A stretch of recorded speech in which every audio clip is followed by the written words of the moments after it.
الحمد لله نحمده ونستعينه ونستغفره ونؤمن به ونتوكل عليه ونعوذ بالله من شرور أنفسنا ومن سيئات أعمالنا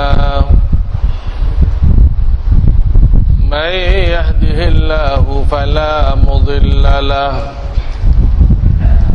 ومن يضلل فلا هادي له ونشهد أن لا إله إلا الله وحده لا شريك له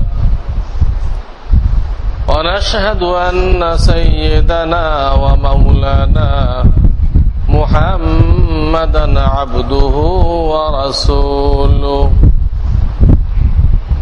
صلى الله تعالى عليه وعلى آله وأصحابه وبارك وسلم أما بعد فأعوذ بالله من الشيطان الرجيم بسم الله الرحمن الرحيم إن الله اشترى من المؤمنين أنفسهم وأموالهم بأن لهم الجنة يقاتلون في سبيل الله فيقتلون ويقتلون وعدا عليه حقا في التوراة والإنجيل والقرآن ومن أوفى بعهده من الله فاستبشروا ببيعكم الذي بايعتم به وذلك هو الفوز العظيم وقال رسول الله صلى الله عليه وسلم من وجد سعة لأن يضحي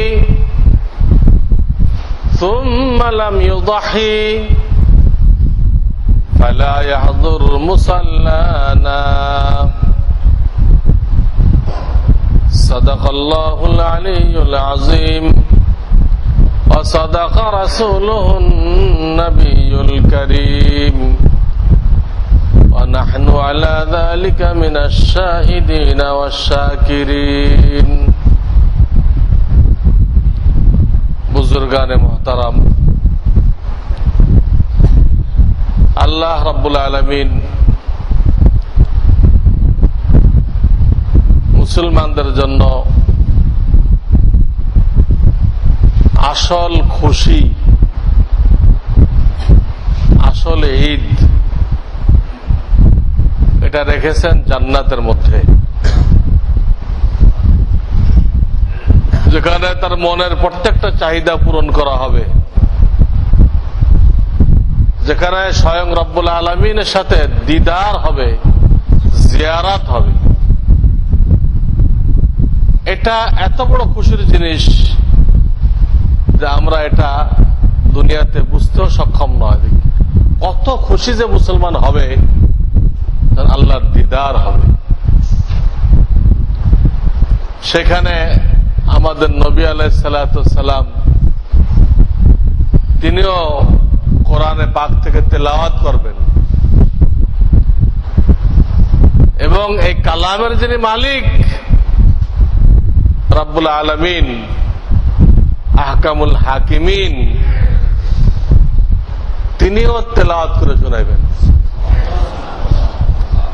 এটাতে কি পরিমাণ খুশির জিনিস হবে এটা এখন আমরা কল্পনা করতেও সক্ষম নই। দুনিয়াতে যারা নাজায়েজ খুশি ভোগ করতেছে, জায়েজ না জায়েজের কোনো তোয়াক্কা নেই, পরোয়া নেই, তারা ওই আসল খুশি পাবে না। পাইল দীর্ঘ জামানা পরে, লাখ লাখ বছর পরে, যখন জাহান্নাম থেকে মুক্তি পাবে তখন পাইতে পারে। কিন্তু আল্লাহকে রাজি করার জন্য যারা হারাম খুশিগুলো কোরবানি করে দিবে, হারাম খুশি যার মধ্যে আমরা বিশেষ করে আমাদের বিবিরা পুরা দিন মগ্ন, তারাই বেশি দেখে এবং দেখতে দেখতে এমন অভ্যস্ত হয়ে যায়, এমন অভ্যস্ত হয়ে যায় যে সে স্বামীকে ত্যাগ করতে রাজি হয়,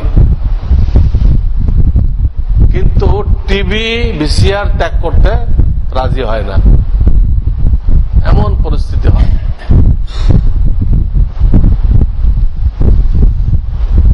হারামের ভিতরে কি পরিমাণ মগ্ন হয়েছে।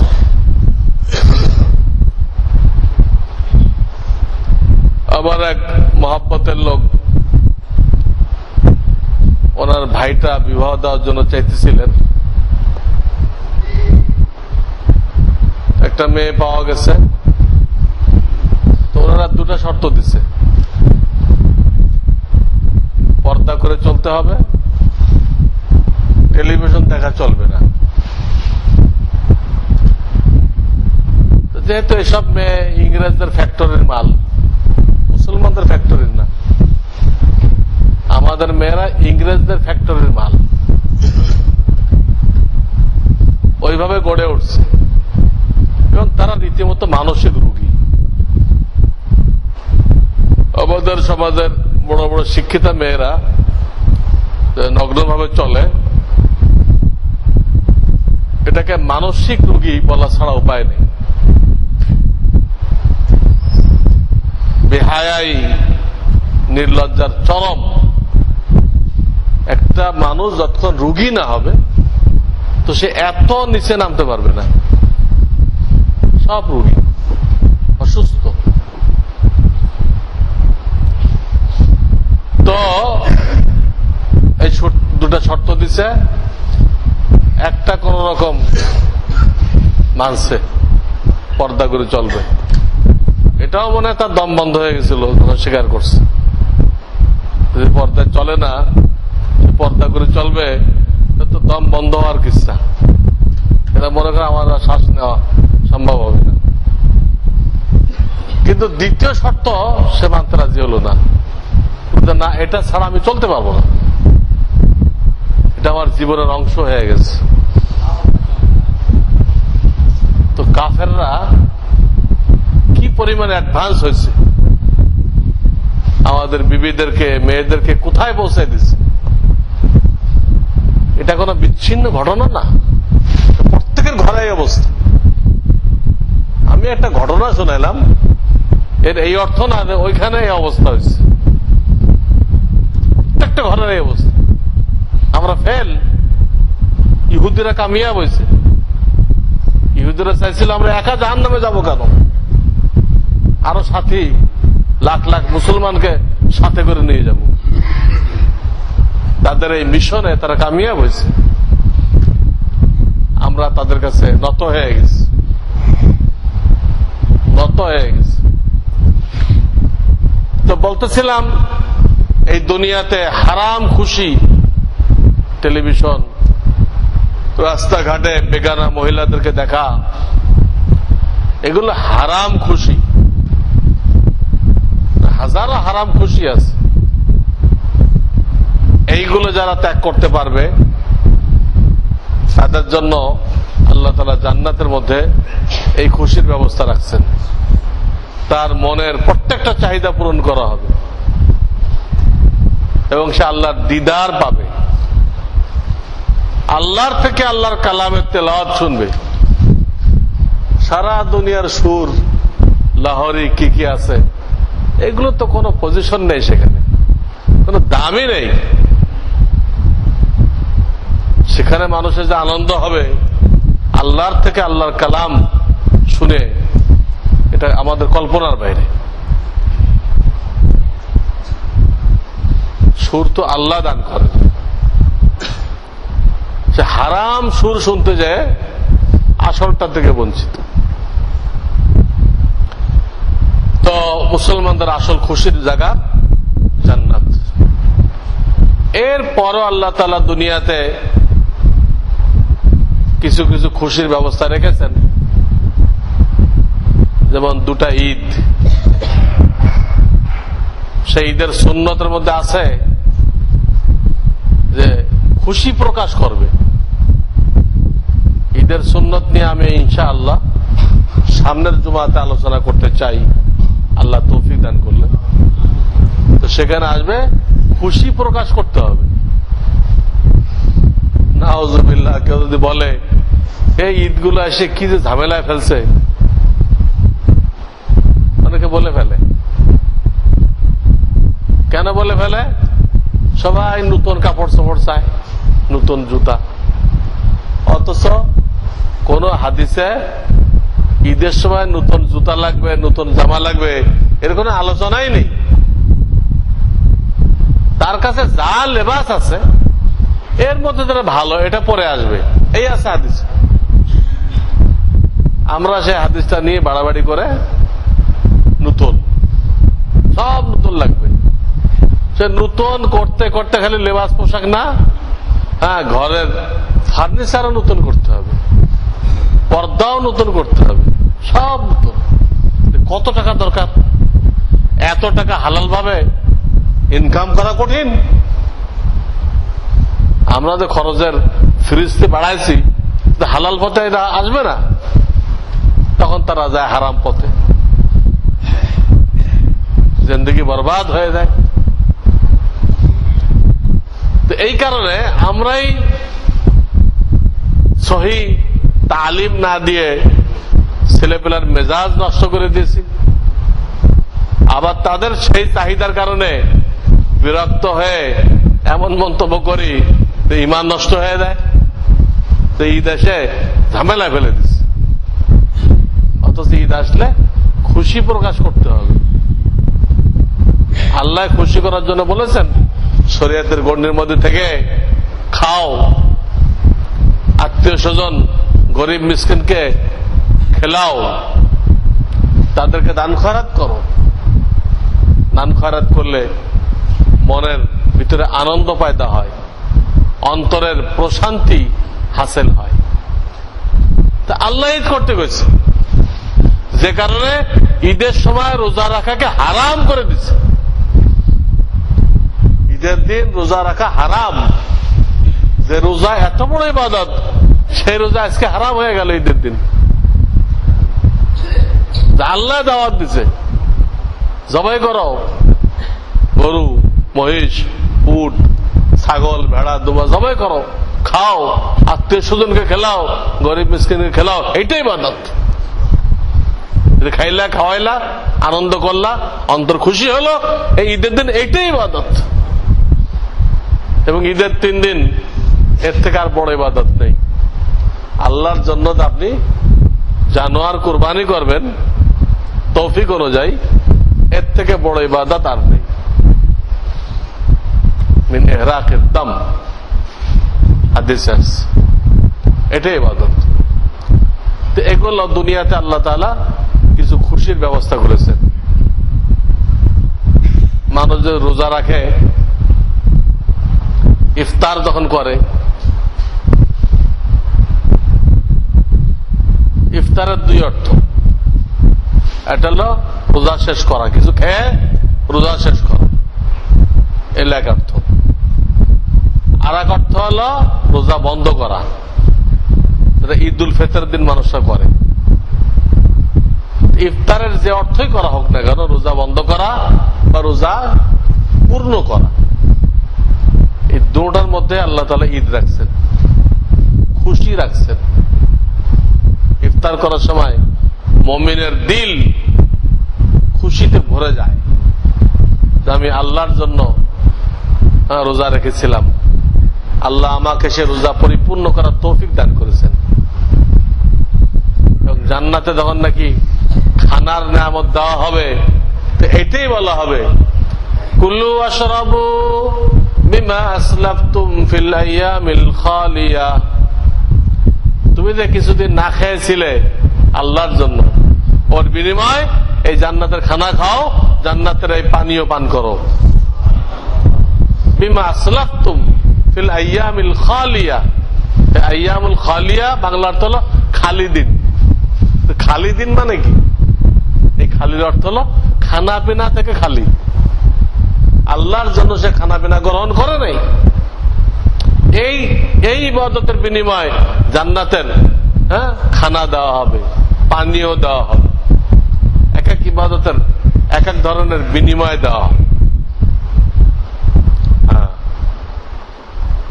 তো দুনিয়াতে দেখা যাচ্ছে যে আল্লাহ তাআলা একটা সীমিত গণ্ডির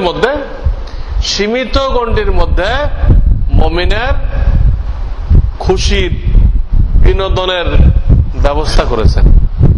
ওই গণ্ডির বাইরে যেতে পারবে না। যে কেউ খুশির চোটে রেশমের কাপড় পরে আসলো, রেশমের কাপড়, খুশির চোটে পর্দা উঠাই দিল। আজকে ঈদের দিন কিসের পর্দা? আজকের আর পর্দা নেই। এই সীমালঙ্ঘন করা, এটা আল্লাহ তাআলা ইজাজত দেন না। ঈদের দিনে পর্দা করতে হবে। আমি এক মজলিসে বলতেছিলাম, পুরুষের জন্য স্বর্ণ ব্যবহার করা হারাম। পুরুষের জন্য স্বর্ণ ব্যবহার করা আর রেশমের কাপড় ব্যবহার করা হারাম। তো এক লোক প্রশ্ন করছে, হুজুর বিয়ের দিন কি পরা যাবে না স্বর্ণের চেন? অন্তত একটা দিন তাও পরা যাবে না। বিয়ের দিন আপনি স্বর্ণের চেন পরতে পারবেন না। যে কোনো দিন পরা যাবে না। কারণ চেন কি পুরুষের জন্য জায়েজ আছে? চেন বা হার তো মহিলাদের জন্য খাস। আপনি একদিনের জন্য মহিলা হবেন কেন? কোন দিনের জন্য মহিলা হওয়া জায়েজ নেই। পুরুষ পুরুষ, মহিলা মহিলা। কোন পুরুষের জন্য মহিলাদের সাজসজ্জা আল্লাহ হালাল করেন না, হারাম। আর মহিলাদের জন্য পুরুষের সাজসজ্জাকে আল্লাহ হারাম করে দিচ্ছে। যারা এই হারাম তরক না করবে, ছেড়ে না দিবে, আমি গত জমায় হাদিস শোনাইছিলাম, দায়ুসের হাদিস। ওই হাদিস আছে এই ধরনের পুরুষ আর এই ধরনের মহিলা, যারা পুরুষ হয়ে মহিলার সাজসজ্জা করে, মহিলা হয় পুরুষের মতো সাজে, আল্লাহ হাসরের ময়দানে এদের দিকে তাকাবেন না, দৃষ্টিপাত করবেন না, রহম করবেন, মাফ করবেন না। কঠিন অবস্থা। তো সার কথা এটাই, আমাদের আসল খুশি জান্নাতে হবে। দুনিয়াতে সীমিত গণ্ডির ভিতরে আমাদেরকে খুশি পালন করতে বলা হয়েছে, খুশি পালন করতে বলা হয়েছে। এবং সেটাকে আল্লাহ তাআলা ইবাদত বানাই দিয়েছে। খুশিটাও ইবাদত। তো আল্লাহ তাআলার মেহেরবানি, ঈদ উল ফিতর তো আমরা করে আসছি। এখন ঈদ উল আজহা আমাদের সামনে আসছে। এই মাসেরই এখন তো নভেম্বর চলতেছে, 17 বা 18 তারিখ ইনশাআল্লাহ, বুধ বা বৃহস্পতিবার এই ঈদ হবে। 29 মাস গেলে 17 তারিখ, আর চাঁদ যদি 30 যায় তাহলে 18 তারিখ ঈদ হবে ইনশাআল্লাহ। সেই ঈদের আগে আমাদের দুই ধরনের মাসাইল জানতে হবে। একটা কুরবানির মাসাইল আর একটা ঈদের মাসাইল। যারা হজ করতে গেছেন তাদের তো ঈদের নামাজ নেই, ঈদের নামাজ মাফ। হজের এত দায়িত্ব তাদের উপরে যে তাদের ঈদের নামাজ মাফ হয়ে গেছে। আমাদের তো ঈদ আছে, ঈদের মাসাইল জানতে হবে, কুরবানের মাসাইল জানতে হবে, এবং এটা গুরুত্ব বুঝতে হবে। এটা গুরুত্ব কি? এই জন্য আমি 11 পারা থেকে আয়াত পাঠ করেছি। সূরা তাওবাহ, ইন্নাল্লাহা আশতারা মিনাল মুমিনিনা আনফুসাহুম ওয়া আমওয়ালাহুম বিআন্না লাহুমুল জান্নাহ। নিশ্চয় আল্লাহ রাব্বুল আলামিন জান্নাতের বিনিময় মুমিন বান্দার জান মালকে খরিদ করে নিয়েছেন। খরিদ করলে দুনো পক্ষতে দিতে হয় না? তো বান্দায় কি দিবে? আল্লাহকে কি দিবে? জান আর মাল দিবে। জান আর মাল, ওটা কিন্তু আল্লাহর দেওয়া, তার তৈরি না কিছুই। এই বডিও সে তৈরি করে নাই, তার বাপ মায় তৈরি করে নাই, আল্লাহ তৈরি করছে। কার ক্ষমতা আছে এক ফোঁটা নাপাক পানি দিয়ে এইরকম আশরাফুল মখলুকাত, যার থেকে উত্তম আকৃতি আল্লাহ কাউকে দেন না। এক ফোঁটা নাপাক পানি দিয়ে কোন বৈজ্ঞানিকের ক্ষমতা আছে? আল্লাহ তৈরি করছে। আমাদের যে মাল দেওয়া হয়েছে এটা আমাদের ব্রেনের থেকে না, আল্লাহ দিয়েছেন। যারা মনে করে আমি ব্যবসার ট্যাকটিক্স জানি, হিকমত জানি, আমার জ্ঞান বুদ্ধি দিয়ে আমি বড় লোক হয়ে গেছি, এটা ভুলের মধ্যে আছে। এরা কারণের রাস্তা আছে। এই কথা কারণ বলছিল, ক্বালা ইন্নামা উতীতুহু আলা ইলমিন ইনদি। মুসা আলাইহিস সালাম যখন বললেন আল্লাহ তোমাকে এই নেয়ামতগুলো দিচ্ছে, তুমি আল্লাহকে দাও, অর্থাৎ আল্লাহর বান্দাদেরকে দাও, গরিব বান্দাদেরকে দাও। কারণ বললে আল্লাহ কখন দিল? তা আমি এগুলো অর্জন করছি, আমি ব্যবসা বুঝি, আমি অর্জন করছি। তা আল্লাহ এটাকে বাতিল করে দিল যে না, তুমি পারো না, তুমি ব্যবসা বুঝো। ব্যবসা বোঝা যে মাথা, ওটা কে দিছে? তোর হাত পা প্যারালাইসিস হয় নাই, সুস্থ আছো, কে সুস্থ রাখছে? নিজের বলে দাবি করা আহমক। আল্লাহ দিছে, তিনি আমার চাইতেছেন, অথচ তার কোনো প্রয়োজন নেই। তিনি আমার চাইতেছেন আমাকে দাও, আমাকে দাও মানে আমার গরিব বান্দাকে দাও। আমাকে তো পাইবে না, ওদের কাছে দিলে আমি পেয়ে গেলাম। আবার বলতে আমারটাতে আমাকে দিলা, আমি এটা কত গুণ যে বাড়াই দিব, অনেক গুণ বাড়ায় আবার তোমাকে ফেরত দিব। আল্লাহ দিয়ে আল্লাহ চাইলো, আপনি আল্লাহরে বুঝাই দিলেন। আল্লাহর প্রতিনিধি এই গরিব মিসকিন, এদেরকে বুঝাই দিলেন। আল্লাহ আবার কমপক্ষে 10 গুণ করে আপনাকে আবার কি করবেন? ফেরত দিবেন। আপনারা ছোট ছেলেকে চকলেট দেন না, ওকে দেওয়া শেখানোর জন্য আবার চান, বাবা আবার দাও, তো ছেলে দেয় বাপরে, বাপের সাথে আরো কয়েকখান মিলে আবার দিয়ে দেয়। কোন আহমক বাপ নেই যে খেয়ে ফেলে। আল্লাহ এরকম চায়, দিলে আবার কয়েক গুণ বাড়ায় তাকে ফেরত দিয়ে দেয়। আল্লাহ রাব্বুল আলামিন জান্নাতের বিনিময় আমাদের প্রত্যেকের, আমরা যারা কালেমা পড়েছি লা ইলাহা ইল্লাল্লাহু মুহাম্মাদুর রাসূলুল্লাহ সাল্লাল্লাহু আলাইহি ওয়াসাল্লাম, কালেমা যারা পড়েছি প্রত্যেকে মানতে হবে এটা কোরআনের আয়াত,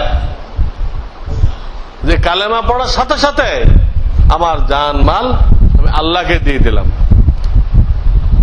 আল্লাহ আমাকে জান্নাত দিবেন। আল্লাহকে দিয়ে দেওয়ার এই অর্থ না সব আপনি হুজুরদেরকে বুঝাই দিবেন বা সেক্রেটারি সাহেবকে বুঝাই দিবেন, এই অর্থ না। আপনার কাছে থাকবে, খালি কি করতে হবে? এই জান মালকে, এই শরীরকে, এই মালকে যেন আল্লাহকে দিয়ে দিলেন। এখন তিনি যেভাবে বলেছেন, যেখানে বলেছেন ওইখানে খরচ করতে হবে।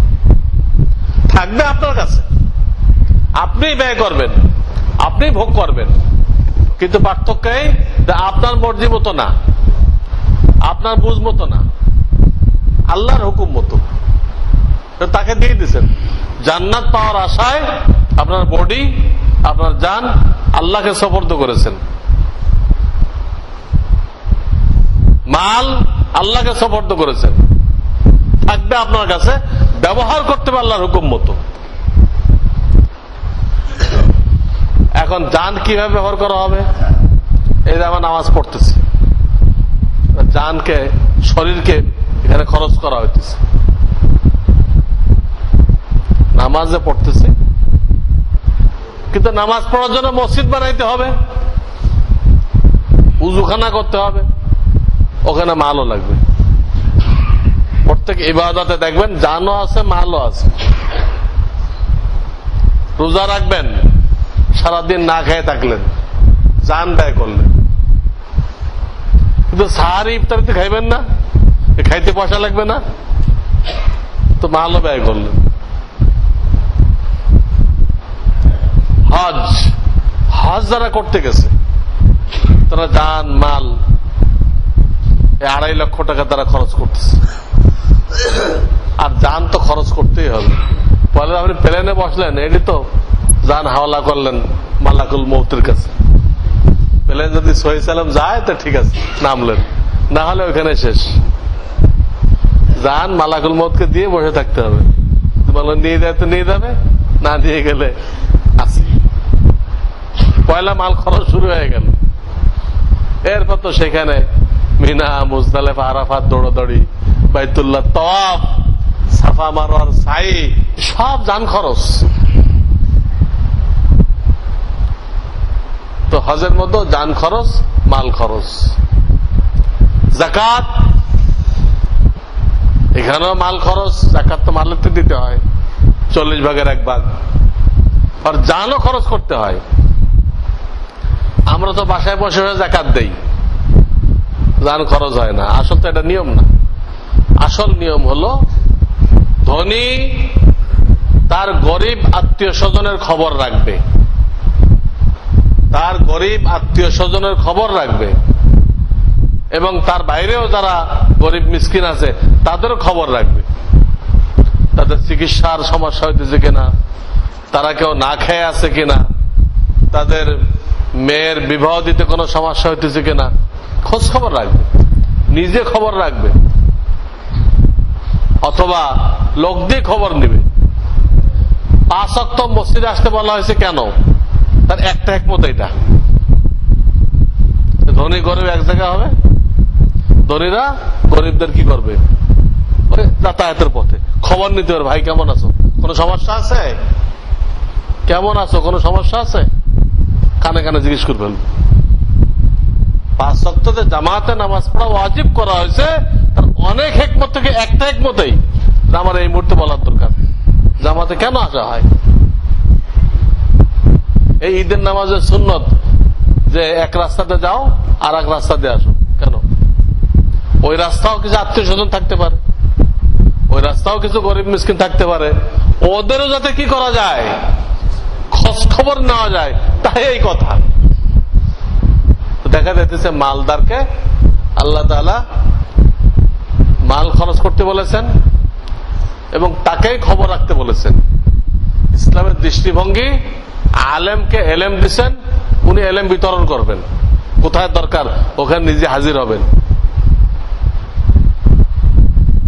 ধনীকে ধন দিয়েছেন, ধনী হাজির হবে,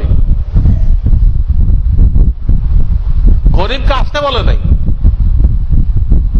হ্যাঁ, মহল্লা যারা ধনী ছিল তারা তবলিগে চলে গেছে, তারা হজে চলে গেছে, এই মুহূর্তে তারা খোঁজ খবর নিতে পারতেছে না। এই সময় গরিবদের জন্য অন্যের কাছে হাত পাতা জায়েজ হয়, তাও শর্ত আছে। যার ঘরে 2 বেলার খাবার নেই তার জন্য হাত পাতা জায়েজ হয়। 2 বেলার খানা যার কাছে নেই তখন সে ভিক্ষা করতে পারে জরুরত পুরা পর্যন্ত। যার কাছে 2 বেলার খানা বা টাকা আছে তার জন্য ভিক্ষা করা হারাম। আর যে ভিক্ষাকে পেশা বানায় নিছে তাকে ভিক্ষা দেওয়া হারাম। 2 বেলা খানার পয়সা আছে তার জন্য ভিক্ষা চাওয়া হারাম, আর এইরকম পেশাদার ভিক্ষুককে ভিক্ষা দেওয়া হারাম। কারণ আপনি অবৈধ কাজে তাকে সহযোগিতা করলেন। মাজুর হোক যা হোক, দেখতে হবে খানা আছে কিনা। একটা মাজুর, তার কাছে 1 লাখ টাকা জমা হয়ে গেছে, তো সে ভিক্ষা চাবে কি করবে? মাজুর দিয়ে তার এখন পাও নেই, কিন্তু ভিক্ষা পাইছে 10,000 টাকা, এটাকে শেষ করুক। ঠ্যাং নেই বলে সারা বছর টাকা জমা করবে, এভাবে করে লাখ লাখ টাকা জমা করে গাড়ি বাড়ি কিনবে। বুঝলাম মাজুর, কিন্তু তার প্রয়োজন কতটুকু, তার খাওয়ার ব্যবস্থা আছে কিনা। সে এটাকে বাহানা বানায় সারা জীবন ভিক্ষা করবে, ইসলাম অনুমতি দেয়নি। ইসলামের দৃষ্টিভঙ্গি হলো তাকে মাল দিছে, সে জান ব্যয় করে গরিবদের খবর নিবে, আবার জাকাতও দিবে, জানও ব্যয় করবে, মালও ব্যয় করবে। প্রত্যেকটা জায়গায় দেখা যেতেছে দুটা জিনিস রাখছেন আল্লাহ, জানের কুরবানি, মালের কুরবানি। আর জিহাদের ময়দানে তো জানের চূড়ান্ত কুরবানি, সেটা তো শহীদ হওয়ার জন্য যেতে হয়। আল্লাহ কবুল না করে তো ফিরে আসবে। শহীদ হওয়ার নিয়ে তো যাইতে হয়, আমরা তো ভয়তে মরে যাই যদি শহীদ হয়ে যাই। শহীদ হয়ে যান, এই জন্য ভয় পাওয়ার দরকার নেই। আপনাকে আল্লাহ গ্রহণ করবে কিনা এই জন্য ভয় পান। শহীদ হওয়া তো সহজ না। শহীদ হবেন কিনা আপনি এইভাবে দিচ্ছেন, এটা ভয় পাওয়ার দরকার নেই। আপনি ভয় পান যে আল্লাহ আপনাকে নিবেন কিনা, আল্লাহ আপনাকে গ্রহণ করবেন কিনা, এটা হলো ভয় পাওয়ার জিনিস। আমার কিসমতে আছে কিনা, কোথায় ভয় পাওয়ার দরকার এটাও জানি না, কোথায় ভয় না পাওয়ার দরকার এটাও জানি না। একজন আমি দাওয়াত করলাম যে আমাদের মাদ্রাসা দেখেন, তো আসতে ভয় পাইতেছে। বলে কেন ভয় পাইতেছেন? না হুজুরা যদি আবার বলে যে এখানে কিছু সাহায্য করেন, কেউ বলবে না। আরে মাদ্রাসা দেখতে আসলে কেউ আপনাকে বলবে না, আপনার মনে চাইলে দিবেন, না হলে না দিবেন। আমি তাকে বুঝাইলাম, আর যদি বলেও আর আপনার দান করার ইচ্ছা না থাকে, বললেন আমার এখন সুযোগ নেই, বলবে না কেউ। তারপরে যদি বলে তাহলে ভয় পাওয়ার দরকার নেই, আমি বলে দিয়ে আমার এখন সুযোগ নেই, শেষ। এটা কইলে আর কেউ কিছু বলবে না। এরা ভয় পায় না, এইটা ভয় পান যে আমার মাল আল্লাহ নিবে কিনা, এই মাদ্রাসার খেদমতের জন্য, এই মসজিদের খেদমতের জন্য আল্লাহ আমারটা গ্রহণ করবে কিনা, এটা ভয় পান। হুজুরা চাইতে পারে, এই ভয় পাওয়ার দরকার নেই। চাইলো আপনি মানা করে দিয়েন, তারপর সাথে লড়াই করবে। তো এখানে একই জিনিস, সে যারা ভয় পাইতেছে ভয় পাওয়ার জিনিস না। ভয় পাওয়ার জিনিস হলো আল্লাহ আমাকে, আমার মালকে তার দ্বীনের খেদমতের জন্য কবুল করবেন কিনা। মাল থাকলেই আল্লাহ কবুল করে না। 1000 লোকের আল্লাহ কোটিপতি বানায় রাখছে, তার 1 পয়সা আল্লাহ দ্বীনের জন্য নিচ্ছেন না। তার কোনো ত্রুটি আছে, তার কোনো ত্রুটি আছে, সমস্যা আছে, যে কারণে আল্লাহ তার মাল নিবেন না। আল্লাহ সাংঘাতিক গায়রাতওয়ালা, তিনি যাত্রাটা নেন না। যাকে খাস তৌফিক দান করে সে দিতে পারবে, তারটা আল্লাহ তাআলা নিবেন। ভয় কোথায় পাইতে হবে? তো এই আয়াতে আল্লাহ তাআলা বলতেছেন তোমাদের জান মাল আমি জান্নাতের বিনিময়ে কবুল, হ্যাঁ এটা আমি বিক্রি করে খরিদ করে নিয়েছি। তারপরে বলতেছে ওয়াদান আলাই হক, এই কিনা বাসে যারা ওয়াদা করা হলো তোমরা জানমাল দাও আল্লাহ জান্নাত দিবেন, এটা ওয়াদা হয়ে গেছে আল্লাহর সাথে। এই ওয়াদা সম্পর্কে বলতেন এটা সম্পূর্ণ সত্য, নিশ্চিত ওয়াদা, নিশ্চিত ওয়াদা। এটা ওয়াদান আলাই হাক্কান ফিত তাওরাতি ওয়াল ইনজিল ওয়াল কুরআন। আল্লাহ বলতেছে এই ওয়াদা আমি তাওরাতেও করছি, ইনজিলেও করছি, কোরআনেও করছি। আমার ওয়াদার উপরে 3টা রেজিস্ট্রেশন দিয়ে দিচ্ছি। কয়টা? আপনারা 3টা খোঁজেন না? খোঁজেন তো। ব্রিটিশ পড়সা, পাকিস্তান পড়সা, বাংলাদেশ পড়সা, 3টা খোঁজেন তো। আল্লাহ 3টা দিয়ে দিচ্ছে। তাওরাতের রেজিস্ট্রেশন করে দিছে, ইনজিলের রেজিস্ট্রেশন করে দিচ্ছে তোমাদের জন্য জান্নাত, আবার কোরআনেও দিছে। ওয়ামান আউফা বিআহদিহি মিনাল্লাহ, সামনে বলতেছে আল্লাহ থেকে ওয়াদা পূরণ করলা কে আছে? আল্লাহ থেকে বেশি ওয়াদা পূরণ করনে ওয়ালা কে আছে? দেখাও, কেউ আছে? আল্লাহ থেকে বেশি ওয়াদা পূরণ করনে ওয়ালা কেউ নেই। ফাস্তাবশিরু বিবাইয়িকুমুল্লাযী বায়াতুম বিহি, আল্লাহর সাথে তোমরা যে সওদা করলে, কেনা বেচা করলে, জান মাল দিয়ে জান্নাত নিলা, এই কেনা বেচার উপরে তোমরা খুশি হয়ে যাও। খুশি হন না আপনারা? আল্লাহর সাথে তো কেনা বেচা হয়েছে। কালেমা পড়ার সাথে সাথে আল্লাহর সাথে কি হয়ে গেছে? কেনা বেচা হয়েছে। জান মাল দিতে হবে, আল্লাহ জান্নাত দিবে। কিন্তু খুশি হওয়ার জন্য বলতেছেন ফাস্তাবশিরু, খুশি হয়ে যাও। বিবাইয়িকুমুল্লাযী, ওই বেচা কেনার উপরে আল্লাহর সাথে করলে। ওয়াযালিকা হুয়াল ফাওজুল আযীম, আর এটাই কামিয়াবি। তোমরা কত কিছুতে কামিয়াবি দেখতেছো। কেউ মন্ত্রী হওয়ার ভিতরে কামিয়াবি দেখতেছো, হ্যাঁ? কেউ কোটিপতি হওয়ার ভিতরে কামিয়াবি দেখতেছো, কেউ আমেরিকান নাগরিক হওয়ার ভিতরে কি দেখতেছ? কামিয়াবি দেখতেছো। এক একজন এক জায়গায় কামিয়াবি দেখতেছে। আল্লাহ সবগুলো নাকচ করে দিছে, বাতিল করে দিছে। একটাও কামিয়াবি না, সব ধোঁকা, ধোঁকার মধ্যে আছে।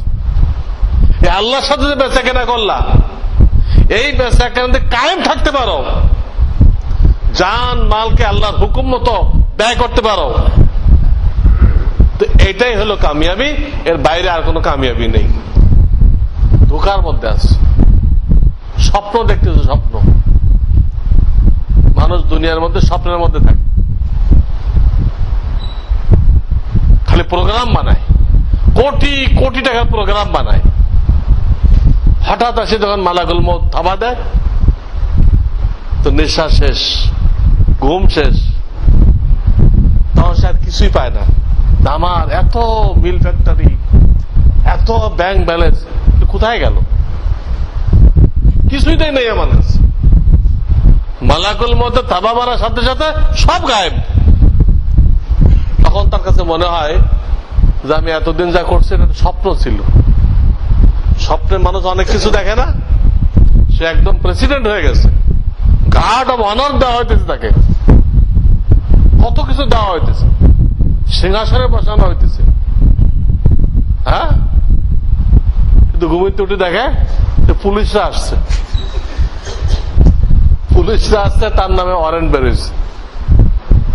এই গ্রেফতারি পরোয়ানা নিয়ে পুলিশ আসছে।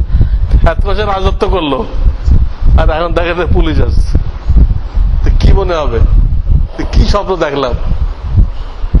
আমাদের দুনিয়ার জিন্দেগি একটা স্বপ্ন, এর বাইরে কিছু না। মালাকুল মউত থাবা দেওয়ার সাথে সাথে পুরাটাই একদম স্বপ্ন হয়ে যাবে। আর এখন তো আমরা নেশার মধ্যে আছি, কিছু চিন্তা করার সময়ও নেই। তুই কি হালাল করতেছি না হারাম? আল্লাহর হুকুম মতো ইনকাম করতেছি না হারাম পথে? আজকাল যে শেয়ার ব্যবসা শুরু হয়েছে, শেয়ার মার্কেট, এটা তো টোটাল জুয়া,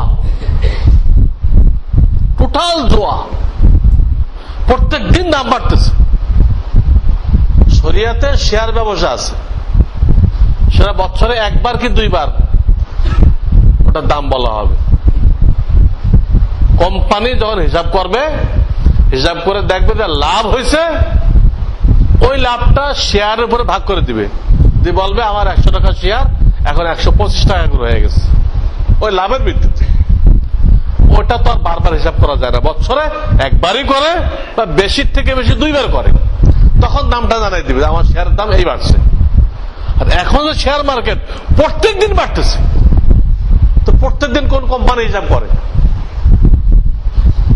কোম্পানির লাভ লোকসানের সাথে এই শেয়ারের দাম বাড়ার সাথে কোনো সম্পর্ক নেই, কোনো সম্পর্ক নেই। এটা হলো ট্যাকটিস করে কতগুলো কোম্পানি খরিদ্দার বাড়ায়, কৃত্রিম ভাবে সংকট সৃষ্টি করে, কিছু দালাল নিয়োগ করে, করে চাহিদা সৃষ্টি করে। আর পাবলিক এ তো হুজুগে বাঙ্গাল, বেশি কেনা বেচা হইতেছে সব ওখানে যায় লাইন দেয়, দিয়ে 100 টাকা শেয়ার বাড়তে বাড়তে 3000 10,000 হয়ে যায়। পরে যখন নাকি ওরা গোটাই নেয়, দালালগুলো গোটাই নেয়, আবার এটা পড়ে দেয়। পড়ে গেলে মাঝখান থেকে 2-4 জন কোটিপতি হয়ে গেল, আর লাখ লাখ জনগণ পথে বসে গেল। এই দাম বাড়ানোর পরে মূল হোতা যারা থাকে এটা তো কেটে পড়ে, লাভটা নিয়ে কেটে পড়ে। তা আগে একবার হয়েছে, তখন তো 1000 টাকা শেয়ার 3000 হয়েছিল, এখন আরো বেশি হয়েছে। তো এক সময় এর পিছনে যারা আছে এরা কেটে পড়বে, টাকাটা নিয়ে কেটে পড়বে। আর যারা সব বেশি কিনে শেয়ারে লাগাইতেছে তারা রাস্তায় বসে যাবে, কারণ সে কিনছে একটা শেয়ার 100 টাকা শেয়ার 5000 টাকা দিয়ে, হঠাৎ দিন দেখবে তা আবার 100 টাকায় চলে আসছে, তোর 4900 টাকা লস হবে। এক এক শেয়ারে 4900 টাকা লস হবে। বলে মাঝখান থেকে কিছু লোক নিয়ে গেছে, আর এই লোকগুলো সব পথে বসে গেছে। মানুষ তো ইতিহাস থেকে শিক্ষা নেয় না। কিছুদিন আগের ঘটনা, এইভাবে বহুত লোক পত্র ফকির হয়ে গেছিল, আবার ওই একই খেলা আবার শুরু হয়েছে। মানুষ শিক্ষা নেয় না, আবার সব বেশি কিনে ওখানে লাগাইতেছে। এইটাই শরীয়তের জুয়া। শরীয়তের জুয়া বলে যে পদ্ধতি দ্বারা হাতে গোনা কিছু লোক আঙ্গুল ফুলে কলা গাছ হয়ে যায়, আর বাকি শত শত লোক, হাজার হাজার লোক তারা মাহরুম হয়ে যায়। এটাই শরীয়তের দৃষ্টিতে জুয়া। এটা শেয়ারের মধ্যে পাওয়া যেতেছে বর্তমান যে শেয়ার। কাজে যারা হারামে পড়বেন, হারাম কাজ করতে যায়, আপনার মালও যাবে, সব যাবে। শরীয়ত যারা মানে তারা বহু অ্যাক্সিডেন্ট থেকে বেঁচে যায়, বহু অ্যাক্সিডেন্ট থেকে শরীয়ত মানার দরুন তারা বেঁচে যায়। আর যারা খামখেয়ালি চলে তারা অ্যাক্সিডেন্ট করে, মাল যাবে, মালের জন্য জানও যেতে পারে। কিছু লোক পত্র ফকির হয়ে গেল, আর কিছু লোক কোটিপতি হয়ে গেল। ওই কোটিপতির পিছনে ডাকাত লাগবে, লেগে ওর মাল লুন্টন করে নিয়ে যাবে, ওরে মেরে ফেলবে। কি হলো? এই লোকগুলো সব ফকির হয়ে গেল, আর মালও গেল, জানও গেল। হারামে কোনো আরাম নেই, হারামে কোনো আরাম নেই। তো আল্লাহ রাব্বুল আলামিন এই আয়াতের মধ্যে জানাই দিয়েছেন যে তোমাদের জান মাল আমার কাছে বিক্রি করা হয়ে গেছে, আমার মর্জি মোতাবেক এগুলো ব্যয় করো, আমার জন্য মাল খরচ করো। অমিম্মা রাযাকনাহুম ইউনফিকুন, মাল খরচ করো। এই মাল খরচ করাকে আল্লাহ দুই ভাগ করে দিয়েছেন। কিছুকে একদম ওয়াজিব করে দিয়েছেন, যে এই মাল খরচ করা ওয়াজিব বা ফরজ, ফরজ করে দিয়েছেন। আর কিছু রাখছেন নফল, যখন যাকাত দিতে হয় এটা ফরজ, ঈদ উল ফিতরে ফিতরা দিতে হয় এটা ওয়াজিব, আবার ঈদ উল আজহাতে কোরবানি করতে হয় এটা ওয়াজিব। তো দেখা যেতে যে কিছু মাল খরচ করা আল্লাহ তাআলা ফরজ বা ওয়াজিব করে দিচ্ছেন। হ্যাঁ, বিবি বাচ্চাকে খানা পিনা দান করা, খাওয়ার ব্যবস্থা করা, কাপড়ের ব্যবস্থা করা, এটাও আপনার আমার জন্য ফরজ। বিবি বাচ্চা বা বাপ মা যদি গরিব হয়ে থাকে, তাদের টাকা পয়সা নেই, তখন বাপ মার খোরাক এটা ছেলের দায়িত্বে ফরজ হয়ে যায়, মেয়ের দায়িত্বে না, ছেলের দায়িত্বে ফরজ। তো কিছু খরচ আল্লাহ ওয়াজিব করে দিচ্ছেন।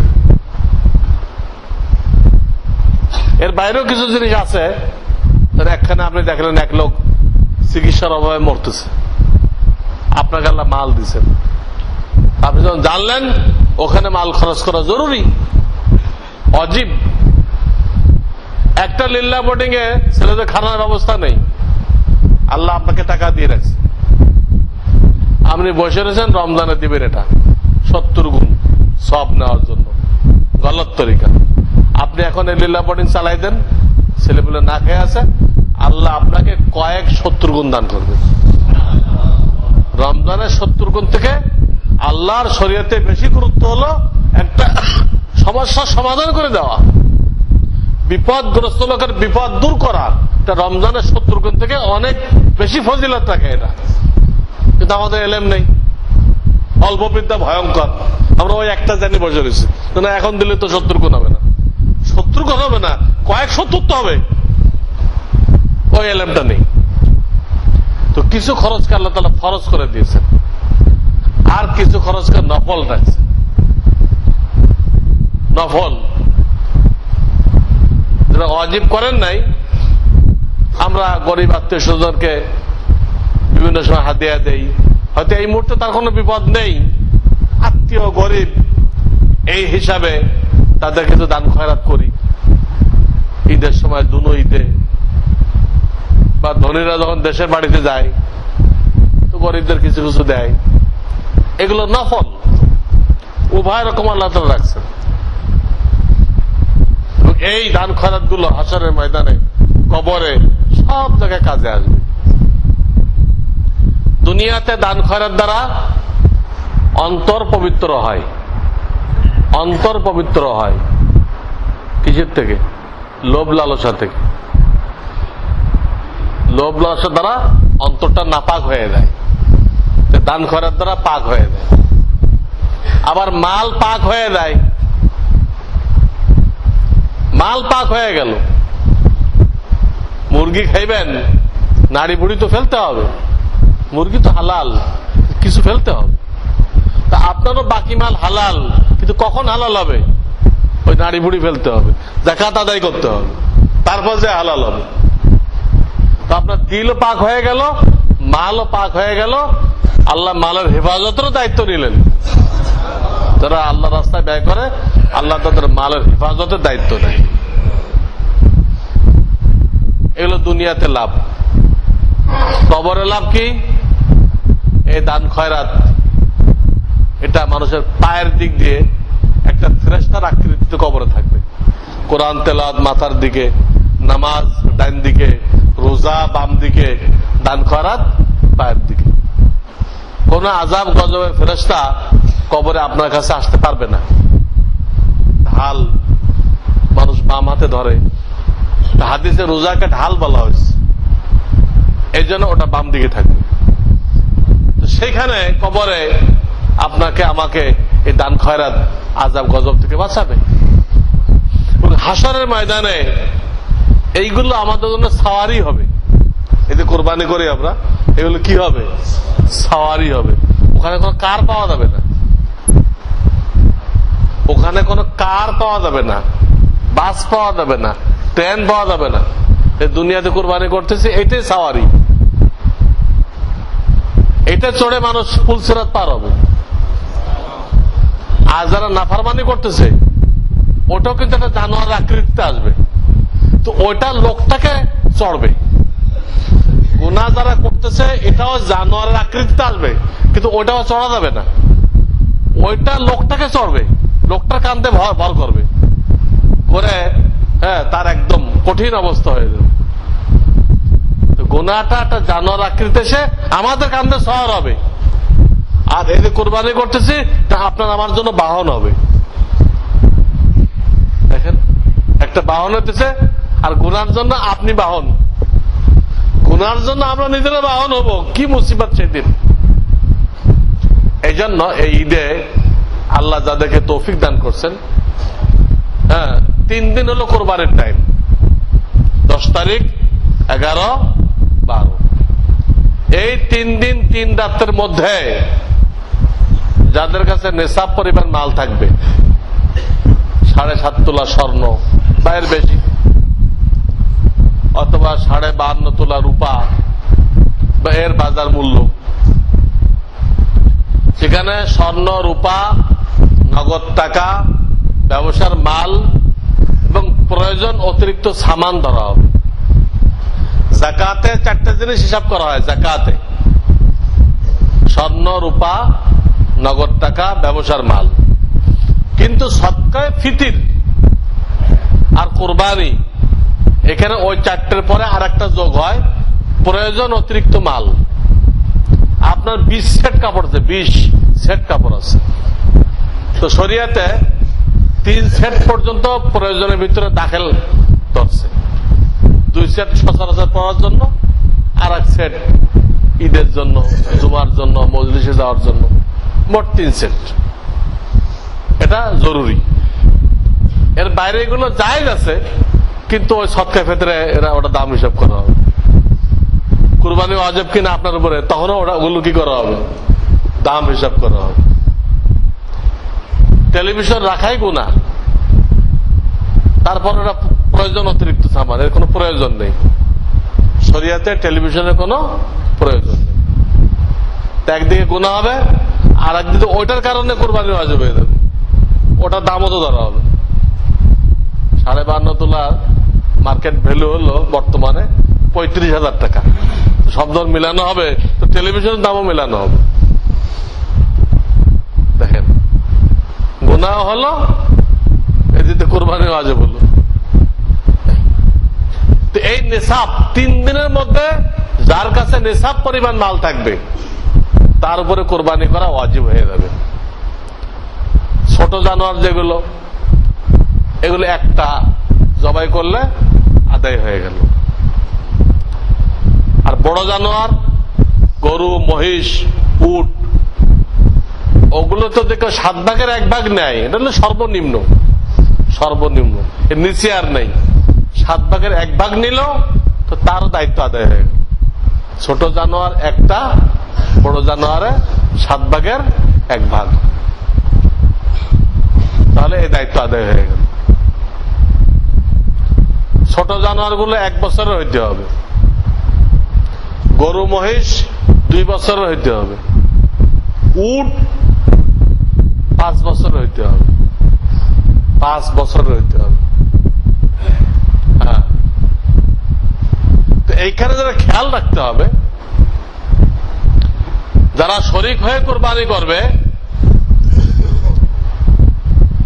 তাদের প্রত্যেকের কোরবানি নিয়ত কিনা এটা জানতে হবে। কারণ আল্লাহ না করুক, কারো যদি নিয়ত থাকে গোশত খাওয়া, ঈদের দিন আমার ছেলেমেলে কোথায় যাবে, চল একটা কোরবানির ভাগ নাও। আমার ছেলেমেলে কোথায় যাবে, তাই ভাগ নিচ্ছে, এটা গলত নিয়ত। নিয়ত করতে হবে যেটা আমাদের নবী আলাইহিস সালাম বলে গেছেন, হ্যাঁ, সুন্নত আবিকুম ইব্রাহিম। ইব্রাহিম খলিলুল্লাহ এই সুন্নত জারি করে গেছেন, আমি সেই তরিকা আদায় করতেছি। আল্লাহকে রাজি খুশি করার জন্য কোরবানি করতে হবে। ছেলেবেলে কোথায় যাবে এই নিয়ত, ওটা তো এমনি হল হয়ে যাবে, ওটা নিয়ত করা লাগে, অটোমেটিক হয়ে যাবে। ওটা নিয়ত করতে হবে সুন্নত ইব্রাহিম, এবং আল্লাহর হুকুম, আল্লাহর সন্তুষ্টি, এটা নিয়ত করতে হবে। একজন গলত নিয়ত করলে আর হবে না। অথবা একজনের মাল হারাম ছিল, তো সবারটা বাতিল হয়ে যাবে, সবারটা বাতিল হয়ে যাবে। এই জন্য যাদের মালের ব্যাপারে আপত্তি আছে শরিয়াতে, তাদের উচিত শরিক না হওয়া, তাদের উচিত অন্যের সাথে শরিক না হওয়া। সে তারটা আলাদা ভাবে দিবে, শরিক হবে না। কারণ অনেক কিছু মসলা আছে অপারগতার। একটা লোক ব্যাংকে চাকরি করে, বিমাতে চাকরি করে, শরিয়াতে এটা এলাও না। তবে শরিয়াত তাকে বলেও নাই যে এক্ষুনি ছেড়ে দাও, এটাও বলে নাই। তাহলে সে খাবে কি? না খেয়ে মরবে, পরে ইমান নষ্ট করবে। তাকে বলা হয়েছে হালাল চাকরি খুঁজু, পুরা দমে খুঁজতে থাকো, আর আপাতত তুমি এই হারামটাই করতে থাকো, আর ইস্তেগফার করো, আল্লাহর দরবারে ইস্তেগফার করো। তওবা না, কিন্তু তওবার হাকিকাত হলো গুনাহ বর্জন করা। তো হেতে এটা চালাই দিতেছে, বর্জন করবে কেমনে? তওবা এক জিনিস, ইস্তেগফার এক জিনিস। গুনাহ চালাই দিয়ে তওবা করা যায় না, ইস্তেগফার করা যায়। আর তওবা করতে গেলে আগে গুনাহ বর্জন করতে হয়। তো এরকম অপারগ যারা আছে, তাদের তাদেরকে হালাল খুঁজতে বলা হয়েছে। যার চাকরি নেই সে যেমন খুঁজে এরকম খুঁজবে, আর আপাতত ইস্তিগফারের সাথে এটাই করতে বলা হয়েছে। কেন? যদিও এটা হারাম হইতেছে, কিন্তু এই হারামের দ্বারা সে ইমান তো রক্ষা করতেছে। এই হারাম যদি এক্ষুনি ছাড়তে বলা হয়, যখন না খেয়ে মরবে, যখন না খেয়ে মরবে তখন তো সে খ্রিস্টানদের ওখানে চলে যাবে, ওদের সাহায্য নেবে, তখন তো বেঈমান হয়ে যাবে। এক্ষুনি ছাড়তে বললে হয়তো সে বেঈমান হয়ে যেত, খ্রিস্টানদের সাহায্য নিত। আল্লাহ তাকে ঠিক আছে, এটা হারাম হইলো, এই হারাম দ্বারা তুমি ইমান বাঁচাইতেছ, খ্রিস্টানদের কাছে যাইতেছ না, মিশনারির কাছে যাইতেছ না, এটাই করতে থাকো। এইভাবে আমরা খেয়াল রাখি আমাদের জানোয়ার জন্য ত্রুটিপূর্ণ না হয়। হ্যাঁ, কান কাটা, শিং ভাঙা, ল্যাংড়া, কানা এরকম যেন না হয়, এবং সবার নিয়ত আল্লাহকে সন্তুষ্ট করা, গোশত খাওয়া না, এবং প্রত্যেকের মাল হালাল, এবং গোশত বন্টন হবে ওজন করে। ওজন করে 7 শরিক যে বললাম, 7 শরিক কিন্তু জরুরি না। 2 জনে মিলে দিন একটা গরু কেনে যায় যাবে না? 7 মানে হলো সর্বোচ্চ 7 জন শরিক হওয়া যায়, কিন্তু এর কম 6 হোক, 6 শরিকে করলো, 5 হোক, 4 হোক, 3 হোক, 2 হোক, সব জায়েজ, সব জায়েজ। এই কুরবানির জানোয়ারের মধ্যে যারা ছেলেপেলের আকিকা করেন নাই, তারা আকিকার জন্য ভাগ নিতে পারবেন। ছেলে সন্তানের জন্য 2 ভাগ, মেয়ের জন্য 1 ভাগ।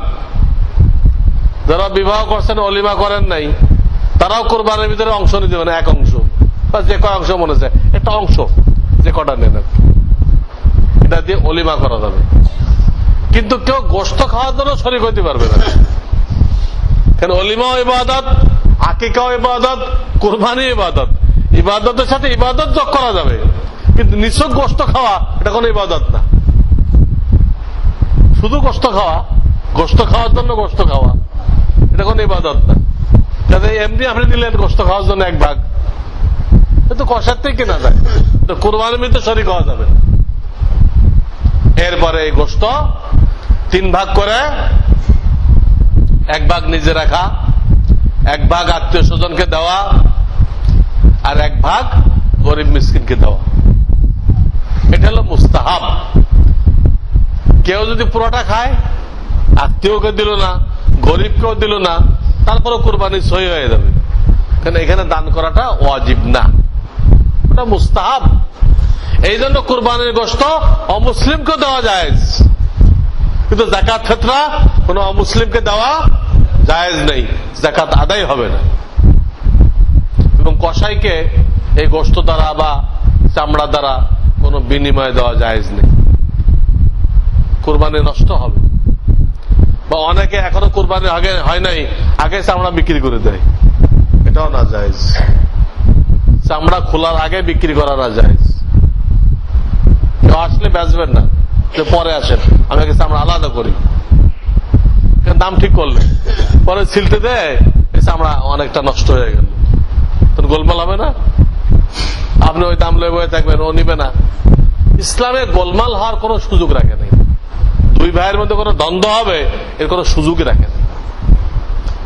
কয়েকটা জরুরি মাসলাও বলে দিলাম কুরবানির ব্যাপারে, ইনশাল্লাহ বাকি মাসলা এবং ঈদের সুন্নত তরিকা এটা আল্লাহ চাইতো সামনের জুমাতে বয়ান করা হবে। আল্লাহ তাআলা আমাদের সকলকে এই মাসাইল অনুযায়ী আমল করার তৌফিক দান করেন। আর গত জুমাতে আমি বলেছিলাম যে পানির খুব কষ্ট হইতেছে, লোকেরা পানি পায় না উযু করতে, তো আমাকে জানাইছে সেক্রেটারি সাহেব যে ইন্তজাম হয়ে গেছে, অর্থাৎ পানির লাইন টাইন টানা বা পানির ব্যবস্থা করা সব ব্যবস্থা হয়ে গেছে। বাকি যে বাজেট দেওয়া হয়েছিল, বাজেট তো পুরা করতে হবে। ওনারা কাজ করে ফেলছেন, হয়তো ধার কর্জ করে ফেলছেন। এখন আপনাদের আমাদের দায়িত্ব ওই বাজেটটাকে পুরা করে দেওয়া। বাজেট কত বাকি আছে?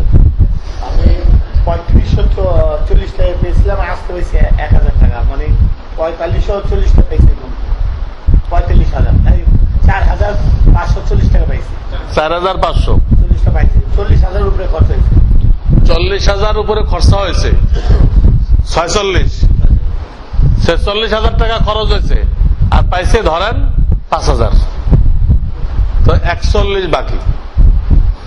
41 বাকি, এটা যদি আপনারা 41 জন ভাগ করেন, হ্যাঁ, বা 41 ডবল কত হয় এটা ভাগ করেন, তো এটা কোনো ব্যাপার না। এই জন্য আপনারা মেহরবানি করে, এটা তো সৎকায় জারিয়া, এখানে পানিতে শরীক হয়ে গেলেন, আমাদের মরহুম আত্মীয় স্বজন কবরে চলে গেছে, তাদের আপনি জান্নাতের পানি, জান্নাতের শরবত খাওয়ানোর ব্যবস্থা করলেন, আপনি নিজেও জান্নাতের পানির ব্যবস্থা করলেন। এজন্য বহুত বড় ইবাদত, পানির ব্যবস্থা করা বহুত বড় ইবাদত। কাজে আল্লাহ যাদেরকে তৌফিক দান করছে, আমরা নামাজের পরে কেন রশিদ নিয়ে নানা বসে থাকবেন, আমরা 1,000 টাকা 500 টাকা যা পারি এই পানির খাতে দিয়ে এটা আমরা বিলটাকে পরিশোধ করার ব্যবস্থা করি। আল্লাহ তাআলা আমাদের সকলকে তৌফিক দান করে।